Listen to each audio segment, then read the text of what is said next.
Daqui a pouco vocês me falam isso, porque antes eu quero apresentar aqui mais um convidado de hoje, hein, gente? Quem? Este ídolo do Vasco. Vamos falar um pouquinho da história dele, ó? Tetracampeão carioca, campeão brasileiro, campeão da Libertadores, campeão do torneio de São Paulo e ainda goleiro da seleção em 1998, hein? Estamos aqui agora com o Carlos Germano. Muito obrigado pela sua presença. Germano, seja bem-vindo, uma boa tarde. Obrigado, Jair. Um prazer falar com vocês aqui. Obrigado pelo convite. Prazer. Vamos falar, inclusive, com o Márcio, que está aqui, né? Vocês jogaram contra algumas vezes, né? Exatamente. Germano era muito bom, cara. goleiraço. A gente brinca, porque o meu pai foi campeão brasileiro, jogava no Corinthians também, e a filha do Germano trabalha com a gente aqui na CNN Brasil, a Cris, né? A gente fala que é a única redação que tem dois filhos de dois campeões brasileiros, tá? Ô, Germano, servida. é verdade, né? Germano, vamos falar um pouquinho do Vasco aí. Você conhece o Vasco de ponta cabeça, atuou durante muitos anos no time. O que você acha que pode acontecer hoje? O Vasco tem condições de chegar, já impondo seu estilo de jogo para vencer essa partida e levar esse torneio que é tão importante para a história do time? Bom, rapaz, vai ser um jogaço, né? Eu acredito. Esse primeiro jogo em São Paulo foi um jogo muito truncado, né? Muito truncado mesmo. Um jogo melhor para o Vasco, tá? Assim, se você for ver alguns lances do jogo, o Vasco tentou imprimir um ritmo muito forte no início da partida. Mesmo jogando fora de casa, o Vasco estava se aventurando a marcar o Corinthians na sua saída. E o Corinthians estava tendo uma certa dificuldade, tá? Entregou várias bolas ali pro meio do campo, para os atacantes do Vasco, em que correram um certo risco, né? O Vasco que nesse momento não foi tão eficaz assim nas suas transações pro ataque contra o Corinthians. Mas são duas grandes equipes, chegaram bem, entendeu? E esse jogo do Maracanã está muito aberto, né? Lógico que o Vasco tem um setor casa, a torcida em peso, mas pode ter certeza que a torcida do Vasco do Corinthians vai estar ali também incentivando e fazendo barulho. Mas é uma final, né? Uma final de Copa do Brasil, muita adrenalina, muita tensão. Eu acho que vai ser uma final de detalhe, né? Eu acho que você vai ter que aproveitar, jogar com inteligência para poder sair do Maracanã hoje com o título. Michel. Bom, primeiro eu queria mandar um abraço pro Carlos Germano, meu parceiro, tive a honra, virei ator junto com esse cara aí, sabia? Ator? Gravei uma série na Globo com esse cara, velho. Michel, é verdade. É do Butman, né? Mil e uma utilidade. Irmão, abraço pra você, irmão. Irmão, eu queria te perguntar, especificamente falando do Vasco, né? O que você acha? Você acha hoje, o que você acha que o Vasco, como que o Diniz vai montar essa equipe, qual a expectativa do Vasco para essa final hoje? E perguntar se você vai estar lá no Maracanã hoje também, né? Logo mais estou no Maracanã. Eu tenho acompanhado o Vasco Eu tenho ido muito pouco a São Januário, porque eu estou trabalhando no Espírito Santo, né, no governo do estado lá do Espírito Santo, né, como na Secretaria de Esporte, então venho muito pouco ao Rio.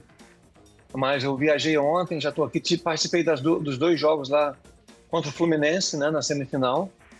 E esse de São Paulo não tive a possibilidade de estar presente, mas esse do Maracanã, logo mais estou lá. E, cara, em relação ao Diniz, eu acho que ele vai pedir, e eu acho que vai insistir nessa atitude que o Vasco teve no jogo contra o Corinthians aí em São Paulo, tá? Eu acho que vai ser dessa forma, né? Assim, é uma final de campeonato da Copa do Brasil em que eu não vejo vantagem, tá? Não vejo vantagem nem para Corinthians nem para Vasco. A única vantagem que o Corinthians teve foi de ter feito um resultado em casa que não conseguiu e transferiu para o Vasco agora para o Maracanã. Mas são duas equipes que eu acho que vão se estudar bastante também, né? Não imagino um jogo tão truncado igual foi em São Paulo. Eu imagino um jogo um pouco mais aberto, porque as duas equipes vão ter que procurar a vitória para não deixar chegar às penalidades, né? Mas eu acho que o Diniz vai pedir exatamente o que foi feito em São Paulo, né? Eu acho que com um pouco mais de intensidade no ataque do Vasco, né? Ter um pouco mais de tranquilidade para poder chegar com mais tranquilidade ao ataque contra o Corinthians. Mano. Fala, Carlos Germano, obrigado aí pela participação aí com a gente. Inclusive, você citou um ponto que eu ia abordar agora. Para mim, esse jogo termina empatado e novamente nós teremos uma decisão de pênaltis, assim como aconteceu há 25 anos, aí, quando o Corinthians decidiu a final do Mundial contra o Vasco. Agora a tendência, pelo menos no meu palpite, é esse jogo terminar empatado e também ir para os pênaltis. A minha pergunta, Carlos, você como um especialista da posição, grande goleiro que foi, se for para os pênaltis, tendo em vista aí que os dois goleiros decidiram na semifinal, o Gus Souza pelo Corinthians contra o Cruzeiro e o Léo Jardim contra agora também aí o Fluminense também, sendo o herói do jogo. Qual goleiro é mais difícil de encarar se for para os pênaltis? O Gus Souza ou o Léo Jardim? Você como especialista da posição, Carlos Germano. Rapaz, é uma tarefa difícil aí, tá? Eu, se fosse cobrador de pênalti, tremeria para bater pênalti para os dois, tanto pro Hugo como pro Léo Jardim, cara. Eu acho que as pernas iam ficar bamba, né? Até chegar na marca do Cal ali para fazer uma finalização. O Léo foi muito decisivo pro Vasco nessa Copa do Brasil. O Vasco me recorda muito a Copa do Brasil de 2011 e por algumas situações o Vasco estava fora da Copa do Brasil e o Vasco, por exemplo, uma quarta de final em São Januário, a gente consegue um gol de empate aos 45 do segundo tempo e a gente passa de fase, né? E o Vasco esse ano na Copa do Brasil, o Léo Jardim já por 2 ou 3 vezes na cobrança de pênaltis leva o Vasco a uma outra fase da Copa do Brasil. Então a gente deve muito ao Léo Jardim essa ida final, né? Mas são 2 grandes goleiros, tá? 2 goleiros a nível de seleção brasileira, né? Pode ter certeza disso. Acho que o Ancelotti tá de olho nisso também. E são jogadores que quando chegam numa situação como essa de penalidade, são decisivos. Né? O Hugo foi para o Corinthians e o Léo muito mais pelo Vasco esse ano. Né? O Léo já vem fazendo um grande trabalho no Vasco, já salvando o Vasco já há uns 2 anos atrás, até de situações muito mais delicadas, a nível até de rebaixamento. Se não fosse o Léo Jardim e o Veguete, 1 ano atrás ou 2 anos atrás, a gente teria sofrido muito, mas os caras ajudaram bastante. E o Léo, nessa Copa do Brasil, acho que já por 2 situações, já, e nessa terceira agora contra o Fluminense. Leva o Vasco a mais uma etapa da Copa do Brasil.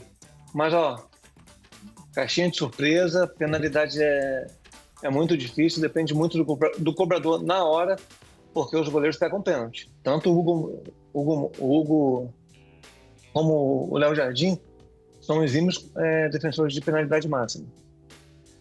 Quero fazer uma pergunta aqui, meio que parecida para os dois que estão aqui, né? Tanto o Germano quanto também o Márcio. No seu caso, Germano, se fosse para olhar para o elenco do Corinthians, qual dos jogadores, na possibilidade do pênalti, né? Que eu também estou apostando que vai acontecer isso, você gostaria de evitar? Você acha que é o mais perigoso do elenco do Corinthians no momento da cobrança? Cara, eu acho que o Garro, o Mendes também, são jogadores, eu acho que já com uma certa qualidade, né? Eu acho que isso é fundamental na hora da cobrança do pênalti, a tranquilidade também. Né? Então são jogadores que podem até participar da partida, mas se o Dorival puder substituí-lo eles no final do jogo, seria excelente para o Vasco da Gama. Agora eu quero adaptar essa pergunta para o Márcio. Ai, cara. Né, Márcio? Claro que o goleiro não vai ficar trocando ali no momento do jogo, não né? Não tem como tirar o goleiro? Não tem, vai ser o Léo Jardim. Mas se fosse para você...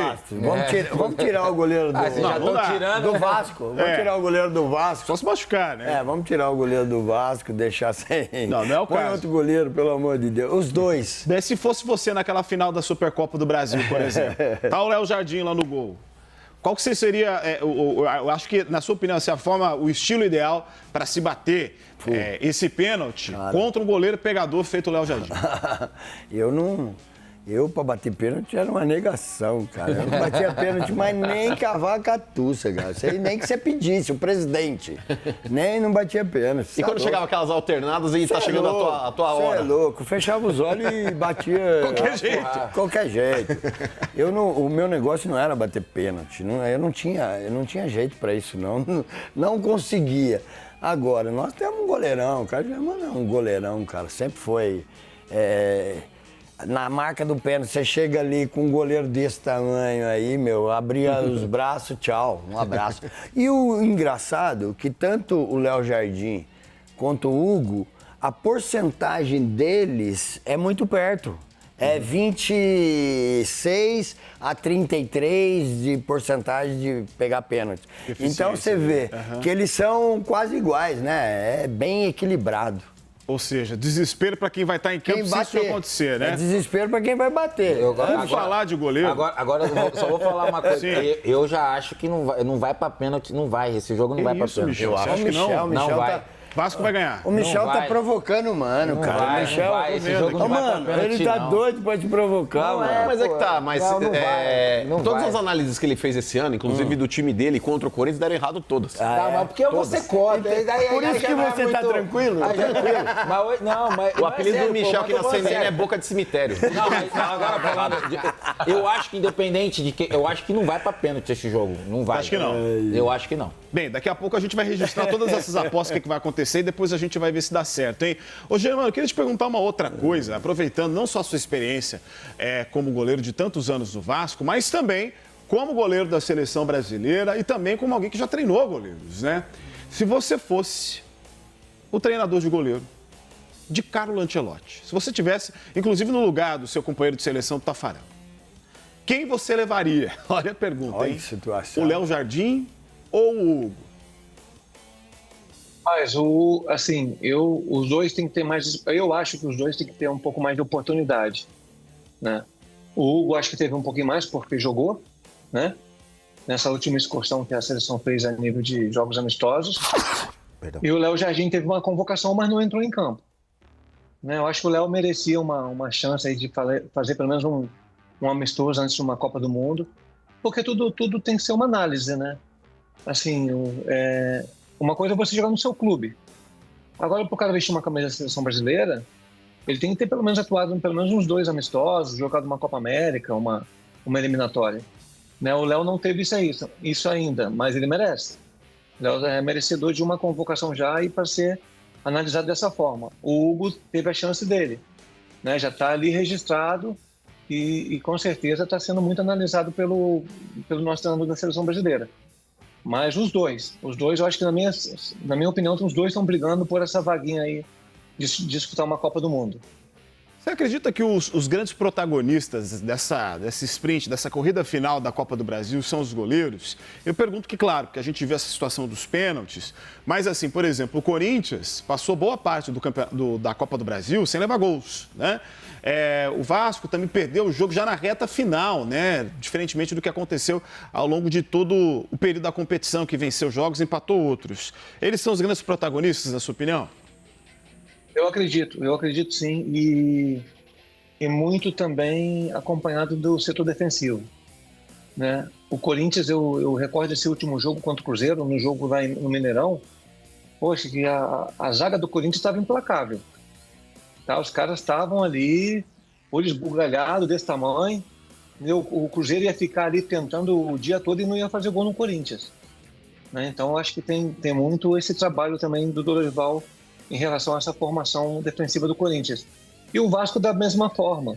O Vasco teve uma situação muito difícil esse ano em relação até chegar o Cuesta e o Robert Renan. Né? Quando os dois chegaram, a zaga do Vasco deram uma tranquilidade também para a equipe. Isso é fundamental. E também já participaram de alguns jogos, né, que a gente ficou um tempo sem tomar gol na Copa do Brasil, dessa forma. Né? Da mesma forma que o Corinthians enfrentou o Cruzeiro lá no Mineirão, e fechou a zaga ali, não passava nada, nem pela zaga, nem pelo Hugo. E o Vasco teve essa mesma situação em alguns jogos, inclusive contra o Fluminense também. Então, acho que o setor defensivo todo, tanto de Vasco e Corinthians, eu acho que vai ser o ponto forte desse jogo também. Quando o pessoal vem arriscando esse placar de empate, que vai levar essa final de Copa do Brasil para as penalidades, é uma grande possibilidade. É uma grande possibilidade, porque quando chega num jogo final desse, os caras se transformam, né? Aí, para não chegar a uma penalidade, vai depender de uma genialidade de um Coutinho, né? Numa velocidade do Gomes, vai chegar na genialidade do Garro, do Memphis, que é o pessoal que vai decidir na velocidade do Yuri, Então, é essa situação que vai decidir o jogo logo mais no Maracanã. Eu fiz uma pergunta para o Márcio mais cedo aqui, Germano, que a gente exibiu imagens da torcida do Corinthians fazendo uma festa danada na porta do CT para que o time pudesse viajar, né? A gente viu, por exemplo, uma festa e tanto que a torcida do Flamengo fez no Aeroflá, né, quando estava indo para o Mundial. Agora eu quero saber de você, se essa manifestação toda dos torcedores na porta do CT, na frente do estádio, aquela energia antes do jogo, se isso faz uma baita diferença no momento que vocês estão ali, é para ficar com sangue no olho mesmo, como a gente está vendo aqui, o garotinho levantando uma faixa, faz diferença para o jogador estar pertinho da torcida, cumprimentar o torcedor, levar aquela cobrança, né? Como vocês levam também? Muita diferença. O Vasco fez a mesma coisa quando o time partiu para São Paulo, né? A torcida do Vasco esteve no aeroporto, recebeu os nossos jogadores, né? Cantaram o tempo todo. Se você for na barreira do Vasco hoje, você não anda em frente ao São Januário. A concentração já sai dali direto para o Maracanã andando. Então é gente do Brasil inteira chegando a São Januário, tem em frente ao São Januário ali, a festa está completa e dali eles vão pela Quinta da Boa Vista até chegar ao Maracanã, um canto só. Então é fundamental esse apoio do torcedor nesse momento, né? Então vale tudo, rapaziada. Né?